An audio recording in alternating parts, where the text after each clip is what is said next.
Hi Founder fans, Jason here, and today we're going to be talking about the rare Rhode Island Federalist. Today's subject is Peleg Arnold, P-E-L-E-G. I believe it's pronounced Peleg. So, Peleg Arnold went to Brown University. He was from Rhode Island, went to Brown University, graduated and became a lawyer. But he also opened up a tavern, which is what he became better known for. He named the tavern after himself, the Peleg Arnold Tavern. And it was in Smithfield, Rhode Island. And it turns out that as the Revolution started coming into fruition, the Peleg Arnold Tavern was more or less the de facto headquarters of the revolutionaries in this particular town, and would remain so for quite some time. So Peleg, because of his position in the town, was sent to the Rhode Island Assembly, and from there he actually went to the Continental Congress to represent Rhode Island. And what's interesting about this is while he was in the Continental Congress, he saw the issues that were arising under the Articles of Confederation, and he agreed with the sentiment that a new form of government was needed.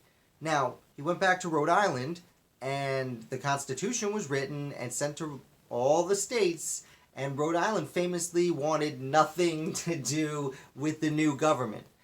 In fact, it wouldn't be until about a year and a half after George Washington had already been president for Rhode Island to finally accept and become a member of the Union. And a big reason for this was Peleg Arnold, who from the very beginning, when Rhode Island was mostly anti-federalists, and it was not becoming of you to be a federalist in Rhode Island, Peleg Arnold was considered a federalist the entire time. And because of this, even though Rhode Island stayed fairly anti-administration for the first several years of their joining the Union, Peleg Arnold still had proven himself as a patriot and a revolutionary and as an upstanding member of his community. So even though he was a federalist in Rhode Island, he was still chosen as Chief Justice of the Superior Court of Rhode Island. Also could be considered modern, the Supreme Court of the state, as we would consider it today. And he would sit there for 17 years, 2 decades, he would sit on that position.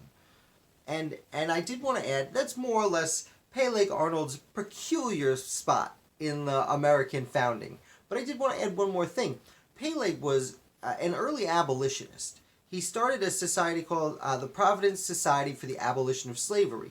Now, Rhode Island was one of the first states to get rid of slavery, but they still had merchants and the ports were a big part of Rhode Island's economy. And many of the merchants of Rhode Island still traded in slaves. So the organization he helped create attempted to ban merchants from trading in human traffic, and furthermore tried to promote to other states that still had slavery, do more or less what we would consider outreach, to help convince them to get rid of slavery and help them forward in that path.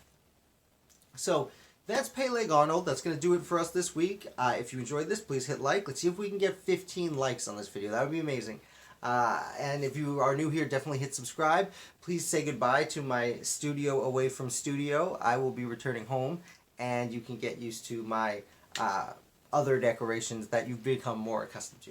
Thank you so much for watching. I had a great week. I look forward to giving you another video on Monday.